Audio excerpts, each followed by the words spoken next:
The moment the captain's voice cracked over the intercom, every heartbeat on the plane seemed to stop. If there is a qualified combat pilot on board, please identify yourself immediately. The cabin lights felt suddenly too bright, too honest, and somewhere near the wing a baby started crying like it already knew something was wrong. In seat 8A, a man jerked awake from a shallow sleep, his forehead creased with old habits he thought he'd buried years ago. He didn't know yet that in the next few minutes, the life he'd been running from would come rushing back, and that the strangers around him would witness a quiet kind of heroism that doesn't wear medals. Before the story takes off, take a second to like this video and subscribe to the channel, because stories like this remind us that courage can be found in the most ordinary seats. Ethan Cole had learned to sleep anywhere: tarmac benches, briefing rooms, the hard edge of fear itself. But commercial flights were different. They were supposed to be safe. Predictable. He chose seat 8A because it was close enough to the front to get off quickly, close enough to the window to rest his head against something solid. His daughter, Lily, sat beside him with her headphones crooked and a coloring book open on her lap, crayons rolling with the gentle turbulence. She was 9, old enough to notice when he flinched at sudden noises, young enough to believe him when he said he was just tired. He had promised her this trip would be easy.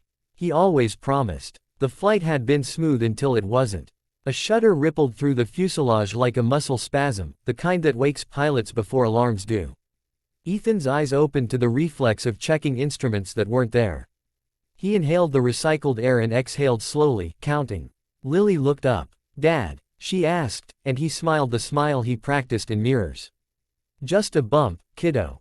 The captain's announcement came next, careful at first, then unmistakably urgent. The co-pilot's voice cut in, then cut out. The seatbelt sign flashed. Somewhere behind them, a man laughed nervously and said it was probably nothing. Ethan felt the old weight settle into his shoulders, the one that had never quite left after he came home for good. He had flown jets once, faster than sound, closer to death than he ever admitted to his wife before she passed. He had sworn, at her hospital bedside, that he was done. Done with the sky. Done with the part of himself that answered calls like this. "Dad," Lily whispered, gripping his sleeve. He squeezed her hand. The captain's voice returned, stripped of ceremony. "We have a medical emergency in the cockpit. If any combat pilots are on board, fighters, trainers, please make yourselves known." For a second, the plane waited. The cabin waited. Ethan waited, bargaining with a silence that knew him too well. He pictured Lily's room with its paper stars taped to the ceiling. He pictured the mornings they made pancakes and pretended the smoke alarm was applause. He pictured the ring he still wore. He imagined staying seated, invisible, letting someone else stand. Then he stood. He didn't announce himself. He just raised his hand, steady, and said, "I can help." The flight attendant's eyes widened as if she'd been holding her breath since takeoff. She nodded, motioning him forward. Ethan crouched to Lily's level. "Hey," he said softly. "I need to help the captain for a minute. I'll be right back." Her eyes searched his face, older than 9 for a heartbeat. "You promise?" "I promise," he said, and meant it the way pilots mean runways. The walk to the cockpit felt longer than it was. He caught fragments of prayers, felt hands brush his sleeve as if courage might be contagious. Inside, the air smelled sharper.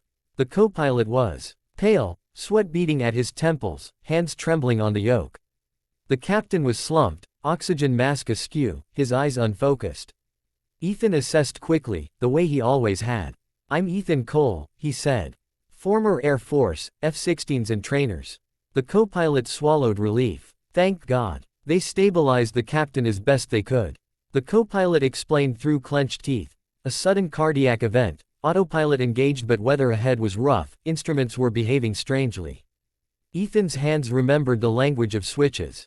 He adjusted his seat, felt the plane's pulse through the controls, the way you feel a horse before a jump. "Talk me through your systems," he said, calm as a checklist. Outside, clouds stacked like walls. Turbulence hit hard, tossing coffee cups and courage alike.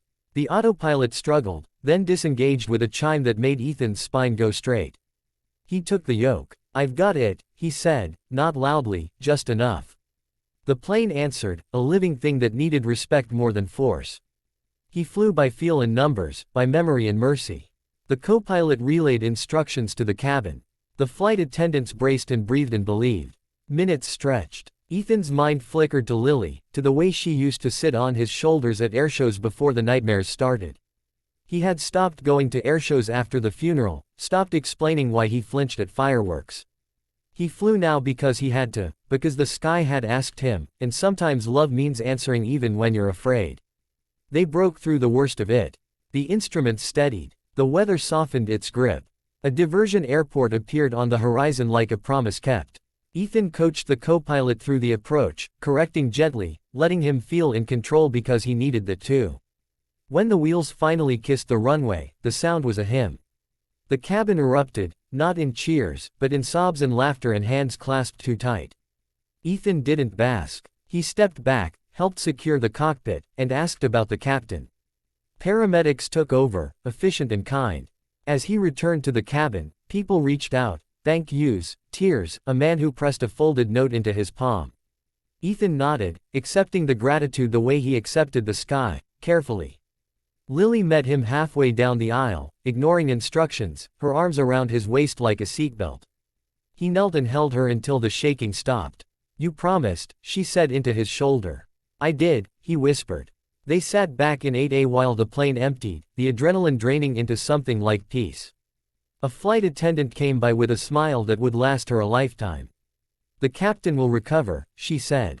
Ethan exhaled. Outside the window, the runway lights blinked, ordinary and miraculous.